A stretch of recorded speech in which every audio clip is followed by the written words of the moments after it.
So on the occasion of World Physiotherapy Day, I congratulate every physiotherapist present and other graduates also to attend the session. Thank you. And I'm starting rehabilitation for multi-ligament knee injuries. So first of all, I would like to share about some information for the knee joint. So as we know, knee joint is a hinge type of joint. In this, we have multiple ligaments consisting providing the stability, absorption of the forces, including meniscus, who works as a shock absorber, absorbing all the shock which being created to the knee joint. So in this, what I gonna do is I would inform you about the how we get into all these injuries and how we can prevent it. And secondly, if we get into these injuries, how to get through it, like in rehabilitation, physiotherapy, and what all management can be done for this. So in this knee joint, what we will be doing, I will be discussing first bones, cartilage, and ligaments. So this knee joint consists of three bones: femur, tibia, patella. And then there is a cartilage in the knee. Cartilage is basically a strong, flexible connective tissue that protects joints. It acts as a shock absorber throughout the body. So there are two types of cartilage present in the knee. One is hyaline cartilage, second is fibrocartilage. In hyaline cartilage, it acts as a slippery and smooth surface in which bones move smoothly. So here's the knee joint, and we know this is femur, this is tibia. They glide over each other. So there's a cartilage present in between for the smooth functioning of it. And it works as a shock absorber. And there's a fibrocartilage, which is tough cartilage, absorbing the high impacts which being created to the knee joint. And basically the meniscus which are present into the knee are the two wedges of fibrocartilage. It acts as a cushion to the space between your femur and tibia. Now coming directly onto the ligaments of the knee, there are four types of the ligaments. So two major types of ligaments are collateral ligaments and cruciate ligaments. So when we come to the collateral ligaments, there are straps.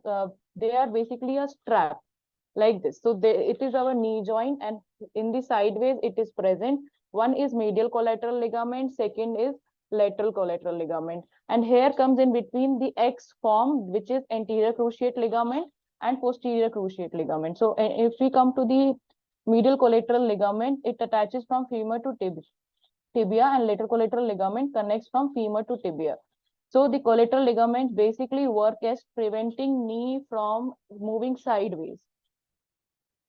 In this, what we do, there is sideways ligaments around the knee, which is medial and lateral collateral. So it basically prevents it from gliding sideways. So this basically work as the binding force. Okay. And then it comes as for the cruciate ligaments, it is anterior cruciate ligament, posterior cruciate ligament, which provides stability to the knee into the anterior and the posterior direction. So it also connects from femur to tibia. The anterior cruciate ligament is present in the front of your knee, and posterior cruciate ligament is present into the behind of your knee. So basically, there are many issues into the knee and condition that affect knees, which is arthritis is very common nowadays. Now it even present in youngsters also. Osteoarthritis, bursitis, tendinitis, and osteoporosis. Osteoporosis usually comes later into the stage. So if we talk about the sports injuries, which is nowadays we commonly see as a sports physiotherapist, it is ACL tear, MCL tear, meniscus injury, hyperextension injuries, sprains, bone fractures, dislocations, patellofemoral pain syndrome is very common. So on the World Physiotherapy Day, let me just come back to the physiotherapy part. I will explain you what is physiotherapy and what is World Physiotherapy Day. So this day is celebrated as 8th September all across the world, and here we as a physiotherapist present what we actually are. So physiotherapy is all about getting patient back to its normal activity and near normal. So you can say ki we try our best to take the patient to a near normal activity. And in some cases, yes, patient come to its normal life as it was before. It's not exactly, it's not even rehabilitation. Now physiotherapy is a separate entity, which is apart from rehabilitation also. So in physiotherapy, there are many parts. There is which consists of musculoskeletal. There is neuro part. Then there is pediatrics part. Then there is then there is antenatal part, which I also carry. So in on this time, World Physiotherapy theme is arthritis. As we see nowadays, everyone is complaining that I have a knee pain, I have hip pain, I have a shoulder pain. So there are increased number of patients we see in case of osteoarthritis. So when it comes to arthritis of two parts. One is osteoarthritis, second is rheumatoid arthritis. It can be inflammatory arthritis or it can be degenerative arthritis. So the focus of this year's World Physiotherapy Day is arthritis, to look exactly into the in depth of inflammatory arthritis. So inflammatory arthritis means when the bone and bone will rub over each other, it will create some inflammation into the joint, and with inflammation there comes pain. Whenever there is an inflammation, the first sign would be pain, redness, pallor. There would be many signs like that. So what is, if I exactly define as arthritis? So arthritis is defined as an acute or chronic joint inflammation. Symptoms could be pain, swelling, stiffness, and redness, which contributes to reduced function and dexterity. So whenever there is an arthritic joint, and if there is a normal joint, there's an arthritic joint. Arthritic joint will always show some limitation into the movement. If we come onto the knee joint, if I have osteophytes present in my femur or in tibia, or there is an osteophyte present into the patella, it with the continuous rubbing, the osteophytes will rub with each other and will create inflammation around the joint, which would in further course of action would give stiffness around the joint, would reduce the function around the joint. Like if patient could be presented with you would be problem of, I'm not able to straighten up my knee. So that could be because there is an osteophyte present into the tibia in hyperextension mode. So patient could be present that I am only having pain while I'm doing stair climbing. So that is the major symptom which we focus on to, as our which we usually get is then that there is limitation in my movement and pain while I am climbing up the stairs. So we consider it as there might be some arthritic changes coming. So for arthritis, what we can do is there are several special tests also, which we do, some Clark's test, some patella grinding test, which confirms us as a arthritis, that patient may have clinically arthritis. Or then to confirm, we do diagnosis like X-rays of the knee, which directly gives us an idea that yes, patient is going into arthritic changes. So it can nowadays it cannot be said that no, if patient is above 50, then it would be arthritis. It now evidences are there which shows yes, arthritis is even present into the 15 years age child. Could be lack of absorption of vitamin D, calcium. So it can affect people with all ages, including children, teenagers, and athletes. Regular physical activity and exercise are important for the management of all these inflammatory arthritis, even including rheumatoid arthritis. We see rheumatoid arthritis, and in that we see physiotherapy works wonder in it. If I'll tell you my day-to-day experience in rheumatoid arthritis, we use basically the mobilization techniques, which first gives immediate reduction into the pain, which improves your joint mobility, and patient is much comfortable in performing its daily day-to-day activities. So physiotherapy is an important part for the overall treatment. A physiotherapist will always guide you how to do the exercises safely. First of all, see, nowadays we see many videos coming onto the YouTube, social media. I'm not denying they're wrong, but it could not be correctly demonstrated. So if you go to a physiotherapist or if you take an advice from a physiotherapist, they will tell you how to correctly do the exercise. They will not just say, okay, just do it. They will assess the patient and they will tell you how to do the exercise. First of all, whenever there is an exercise you see onto the social media or any of the platform, just decide, am I safe to do it or not? So for that, you need to go to a physiotherapist or consult online for a proper assessment. So so as I know in my audience, there are physiotherapists. First of all, assess the patient. Assessment is your key. Once you assess a patient, you know the joint ranges, you know how the joint is behaving, and your posture analysis will give you every answer for your treatment.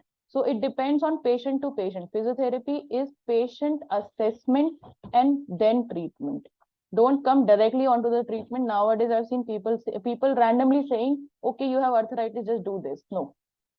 Assess the patient carefully, check its posture, check the biomechanics of the patient, how the joints are behaving, how the patient is standing, what patient is complaining, chief complaint history, and then you proceed further. So physiotherapists are basically a part of a multidisciplinary team which helps in managing arthritis.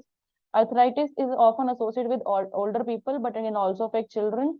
Most type of so if I talk about childhood arthritis, you should be able to differentiate between, is it a juvenile idiopathic arthritis, or is it just muscular sprain, or or children might have suffered from sports injury or anything like that. So juvenile idiopathic arthritis is very much present in very much present, and how you can differentiate is with x-rays. Okay, so in my personal experience, I've seen one case of hip juvenile idiopathic arthritis, which was diagnosed, which took around 2 to 3 years to be diagnosed properly. And to be honest, I didn't diagnose. I just helped with the management of juvenile idiopathic arthritis of her hip. But yes, patient came onto the wheelchair, and then when I started seeing her, so she did all her activities on her own as she was a 12-year-old child. Thank you. So I'll proceed further directly on to my topic of presentation, that is multiple ligament knee injuries. So what is multiple knee ligament injuries? If there is an injury of a ligament, of two ligaments more than grade 2, that is grade 3, then we consider it as multiple ligament knee injuries. So what exactly in that is, multi ligament knee injuries are defined as the grade 2 tear or the major knee ligaments, which include your ACL, LCL, MCL, and PCL. So overview, if I'll tell you, like if we have an injury of MCL and ACL, which is grade 3. So what we will do is we will consider it as a multi-ligament knee injury. So multi-ligament knee injuries are debilitating injuries that increasingly occur in young athletes. And see, it is very less commonly incidented in normal individuals. Normal, I would say, who are not engaged into the sports. Like either it could be traumatic or either it could be a sports injury. So sports injury prevalence is around 0.07% and 0.01% is traumatic, and normal individual with activities, multi-ligament knee injuries are very less commonly seen, and I have not seen it. I have seen in sports patients and your traumatic injuries. Some like crush injuries, injuries via transport or something like that, you can find multi-ligament knee injuries, and majorly in sports injuries, sports injuries which consist of high impact activities like basketball, football is commonly seen multi-ligament knee injuries. So multi-ligament knee injury is a complex process that require an extended recovery duration compared to the other surgery types. So progression through post-operative rehabilitation should be thoughtful, gradual, and criteria based.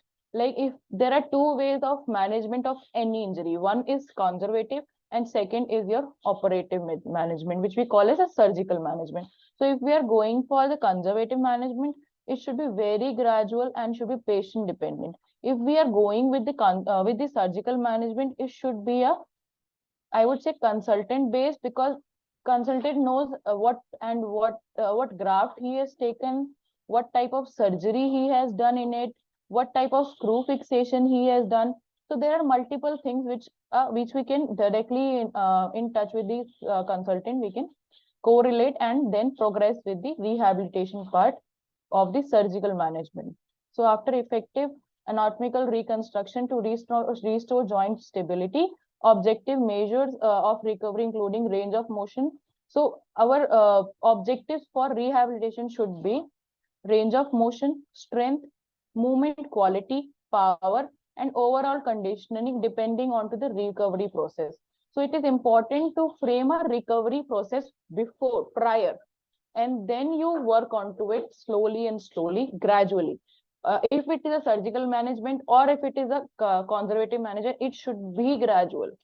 And that if it is a conservative, then it totally depends on your biomechanical analysis, that how much you have thoroughly assessed the patient and the activity levels of the patient, then only start with the conservative management.